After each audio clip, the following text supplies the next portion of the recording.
संपूर्ण शास्त्रोक्त आयुर्वेद सिखाने वाला भारत का एकमात्र प्लेटफॉर्म दीप गुरुकुलम में आपका हार्दिक स्वागत है। नमस्कार दोस्तों। तो दोस्तों, हम चर्चा कर रहे थे ऋतुचर्या के बारे में। उसका एक पार्ट हम पहले ही पढ़ा चुके हैं। तो चलिए आज शुरू करते हैं उसके दूसरे पार्ट की। तो आज की वीडियो में हम पढ़ने वाले हैं कि किस ऋतु में हमें कौन से आहार का सेवन करना चाहिए और कौन से आहार से हमें बचना चाहिए, ताकि हम पूरे वर्ष बिना बीमारियों के जी सकें। तो चलिए स्टार्ट करते हैं। देखिए, सबसे पहला है हमारा हेमंत ऋतु के बारे में हम पढ़ेंगे। आपने पढ़ा होगा कि 6 ऋतुएं आयुर्वेद में अनुसार बताई गई हैं। कुछ विद्वानों का मत है कि 12 ऋतुओं का भी वर्णन किया गया है, लेकिन मुख्य रूप से 6 ऋतुओं का वर्णन ज्यादातर विद्वानों ने किया है। तो उनमें से जो पहली ऋतु है वह है हेमंत ऋतु।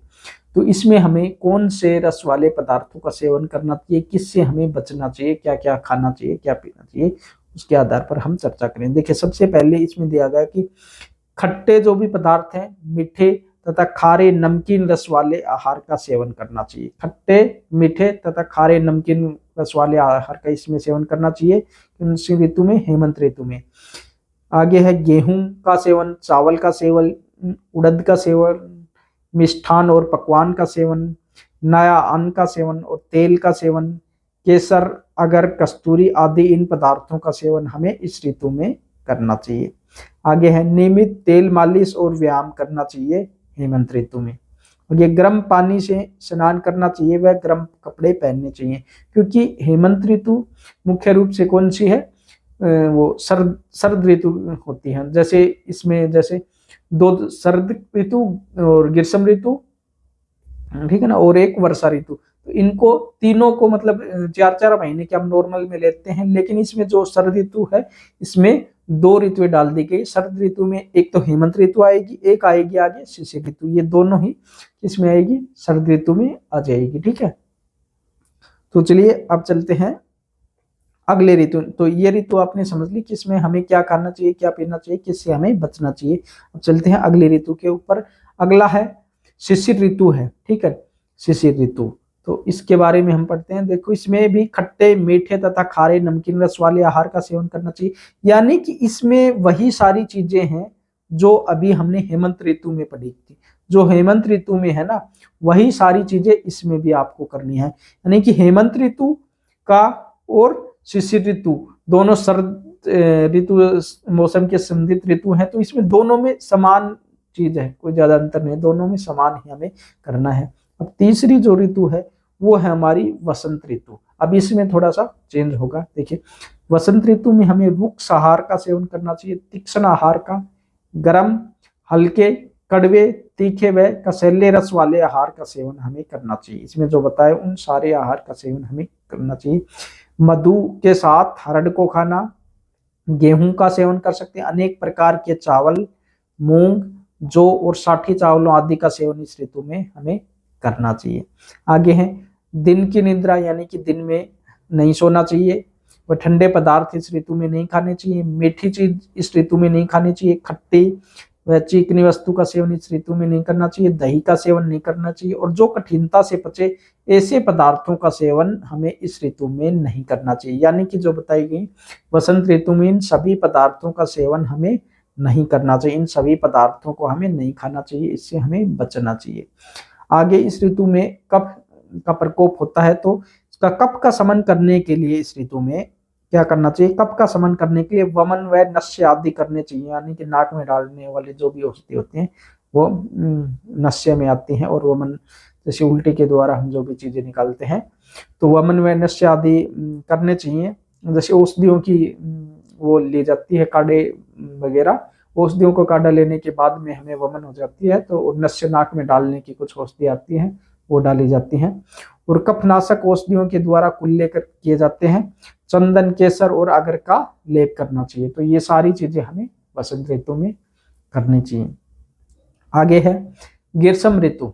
अब देखिए, ग्रीष्म ऋतु में हमें किन चीजों का सेवन करना चाहिए। ग्रीष्म ऋतु में हमें मधुर रस वाली चीजें खानी चाहिए, स्निग्ध रस वाली खानी चाहिए, शीतल, हल्के और द्रव रूप पतले हों ऐसे आहार का सेवन हमें करना चाहिए, किस ऋतु में, ग्रीष्म ऋतु में। आगे है खांड का सेवन इसमें करना चाहिए, सत्तू का सेवन, दूध का सेवन, खांड के साथ साले चावलों का भात, शीतल जल पीना चाहिए, शरबत और इमली आदि के द्वारा बने हुए पानों का सेवन हमें इस ऋतु में करना चाहिए। आगे है ठंडे पानी से स्नान करना चाहिए व ठंडे जगह में रहना चाहिए, ठीक है ना। इस ऋतु में हमें ठंडे पानी से स्नान करना चाहिए और ठंडे जगह में रहना चाहिए, क्योंकि ज्यादा धूप होती है, गर्मी का टाइम है, तो हमें ठंडी जगह में रहना चाहिए, ठंडे का सेवन करना चाहिए। आगे है खट्टे खारे व चरपरे पदार्थ नहीं खाने चाहिए, वह सूर्य की तेज धूप से बचना चाहिए, वह ज्यादा परिश्रम हमें नहीं करना चाहिए। यानी कि ग्रीष्म ऋतु में सूर्य की धूप से बचना चाहिए, ज्यादा परिश्रम नहीं करना चाहिए, और खट्टे खारे व चरपरे पदार्थ इस ऋतु में हमें नहीं खाने चाहिए, ठीक है ना। तो अगले जो हमारी ऋतु है वो है वर्षा ऋतु। अब देखिए वर्षा ऋतु में हम कौन कौन सी चीजें कर सकते हैं। जैसे वर्षा ऋतु है, एक तो मधुर पदार्थ, खट्टे और खारे नमकीन पदार्थ, मधुर खट्टे और खारे नमकीन पदार्थ, तीक्ष्ण कड़वे और कसैले रस वाले आहार का सेवन हमें इसमें करना चाहिए। यानी कि मधुर, मीठे, खट्टे, खारे, नमकीन से ये सारी चीजों का सेवन हम इस ऋतु में कर सकते हैं। अगला है, ये गलत लिखा गया, ये है दही है, ठीक है ना, ये आप सही कर सकते हो, ये गलत लिखा गया, ये है दही। दही, गर्म पदार्थ, गेहूं, साली धान, उड़द, कुएं तथा झरने के पानी का सेवन इस ऋतु में हमें करना चाहिए।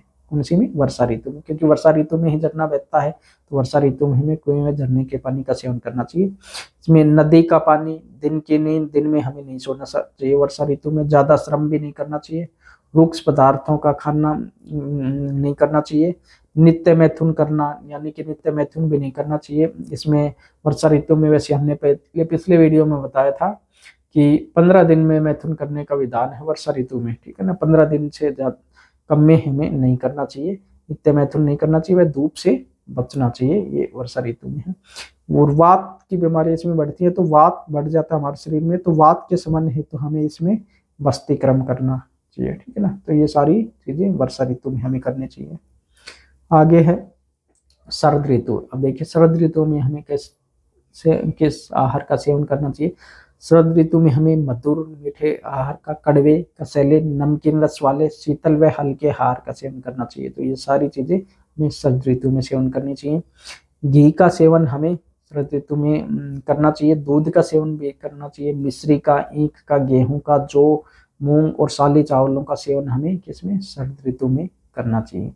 अब आगे है धूप, क्षार वाले पदार्थ, दारू व दिन में नींद, व्यायाम करना, खट्टा, कड़वा, तीक्ष्ण, गर्म आदि पदार्थों से बचना चाहिए। यानी कि इन जो पदार्थ दिए हुए हैं इनका सेवन हमें शरद ऋतु में नहीं करना चाहिए, ये सारे काम हमें नहीं करना चाहिए। अनशोधक जल का सेवन करना चाहिए, ये वह पित्त शमन हेतु विरेचन करना चाहिए। अब देखो अनशोधक जल क्या होता है, अनशोधक जल होता है जिनको कि दिन में तो सूर्य की किरणें पड़े और रात में चंद्रमा की रोशनी पड़े, ठीक है ना। दिन में यानी कि सूर्य की सीधी किरणें उसमें पड़े और रात को इसमें चंद्रमा की रोशनी पड़े, तो उसको कहते हैं अनशोधक जल, ठीक है ना। तो उसका सेवन इस ऋतु में करना चाहिए। शरद ऋतु में पित्त इसमें बढ़ता है, तो पित्त शमन हेतु इसमें विरेचन करने का विधान बताया गया है। तो दोस्तों ये थी हमारी 6 ऋतुएं, जिसमें हमने डिटेल में जाना कि किस ऋतु में किस आहार का सेवन हमें करना चाहिए और किस आहार से हमें बचना चाहिए। यदि हमने ऋतुओं के हिसाब से अपने जीवन को डाल लिए, यानी कि ऋतुओं के हिसाब से हमने अपना जीवन बनाया, हमने ऋतुओं के हिसाब से सारी चीजें आहार विहार का सेवन किया, तो हम कभी भी बीमार नहीं पड़ सकते। और यदि थोड़े बहुत बीमार पड़ भी गए तो वो अपने आप ही अगले ऋतु में हम अपने आप ही ठीक हो जाएंगे। अब देखिए एक और इसमें जानने वाली चीज है, एक जानने वाली इसमें चीज क्या है। जैसे मान लो ये पहली ऋतु है और ये है दूसरी ऋतु। अब इन दोनों ऋतुओं में, जैसे मान लो इस ऋतु में हमने कुछ आहार लिया, इस ऋतु में एक आहार हमने लिया, ठीक है ना, और अब इस ऋतु में दूसरा आहार लेना है हमें, तो मान लो एकदम से हमें ऋतुओं में आहार को चेंज नहीं करना है, ठीक है ना। एकदम से आहार को चेंज नहीं करना है, 5-7 दिन 10 दिन तक हमें क्या करना है, कुछ इस ऋतु वाले आहार भी खाने हैं, यानी कि जैसे 2 इस ऋतु वाले खा लिए, 2 इस ऋतु वाले, हमें धीरे धीरे, जैसे मान लो पहले इसके खा रहे थे सारे, ठीक है ना, इसके मान लो 5 आहार हैं और इसके भी मान लो 5, ये हम मान करके चल रहे हैं कि वैसे, ठीक है ना, वैसे आप देख सकते हो। तो मान लो 5 है, तो पहले दिन जैसे हमने 4, इसके 4 कर दिए, ठीक ना, और इसका 1, फिर इसके 3 कर दिए, फिर इसका 2, तो इस तरह हमें फिर इसके 2 कर दिए, इसके 3, इस तरह से हमें धीरे धीरे अपने आहार को शिफ्ट करना है। यानी कि एकदम से जैसे हम ऋतुएं चेंज होती हैं तो एकदम से दूसरे ऋतु के आहार पर नहीं जाना है, तो वो भी ठीक नहीं होता। यानी कि शरीर में रखना चाहिए, धीरे धीरे शरीर को आदत डालनी है दूसरे प्रकार के आहार लेने की। एकदम से हमें ऋतु के हिसाब से आहार चेंज नहीं करनी, धीरे धीरे उस ऋतु की चीजें छोड़ती जाइए और अगले ऋतु की चीजें हमें धीरे धीरे खानी चाहिए। तो ये सही नियम होता है ऋतुओं के आहार का सेवन करने की, ठीक है ना। तो दोस्तों ये हमने कंप्लीट जान लिया। यदि आप इस हिसाब से कोई भी फॉलो करेगा तो वह बीमार होने का, डॉक्टर के पास कभी उसको जाने की जरूरत ही नहीं पड़ेगी, ठीक है। यदि आपका कोई भी क्वेश्चन हो ऋतुओं से संबंधित, ऋतुचर्या से संबंधित, तो वो बाकी जो कुछ थोड़ी बहुत चीजें यदि बची होंगी तो वो हम धीरे धीरे अगले वीडियो में और बाकी वीडियो में धीरे धीरे आपको बताते रहेंगे। कोई भी चीज बचेंगी, काफी चीजें होती है। देखो 1-2 चैप्टर में कोई भी चैप्टर, 1-2 क्लास में कोई भी चैप्टर पूरा नहीं होता, बहुत सारी बातें ऐसी हैं यदि हम खोल करके इसको बताने लगे तो बहुत ज़्यादा समय इसमें हमारा लगेगा, ठीक है ना। तो वो बची जो जो ज़्यादा मतलब काम की विशेष चीज़ें थी वो तो हमने सीधे सभी चीज़ें हम क्लास में आपको पढ़ा रहे हैं। कुछ छोटी मोटी बचती हैं तो वो हम कभी छोटे मोटे वीडियो अलग से डाल दिया करेंगे। बाकी हम सारी चीज़ें आपको बताएंगे धीरे धीरे। जो ज़्यादा काम किया है वो धीरे धीरे अगले वीडियो में आते ही जाएंगे, ठीक है ना। तो आपका कोई भी क्वेश्चन हो, कुछ भी बातें आपको पूछनी हो, किसी बीमारी से रिलेटेड भी यदि आपको कुछ पूछना हो तो आप हमें कमेंट अवश्य करें। यदि आपको वीडियो पसंद आते हैं तो लाइक व शेयर अवश्य करें। और जो लोग आयुर्वेद को ABCD से लेकर PhD लेवल तक सीखने चाहते हैं वो लोग इस चैनल को अवश्य सब्सक्राइब करें, क्योंकि इस चैनल पर हम आपको कंप्लीट जितने भी आयुर्वेद की बुक हैं उन सभी का अध्ययन हम इसमें कराने वाले हैं। कंप्लीट बुक हम नहीं पढ़ाएंगे, उसमें से जो भी अच्छी चीज़ें हैं जो कि पढ़ने लायक है वो हम आपको पढ़ाएंगे, ठीक है। तो मिलते हैं अगले वीडियो में कुछ नई जानकारियों के साथ, तब तक बने रहिएगा हमारे साथ। जय हिंद, वंदे मातरम।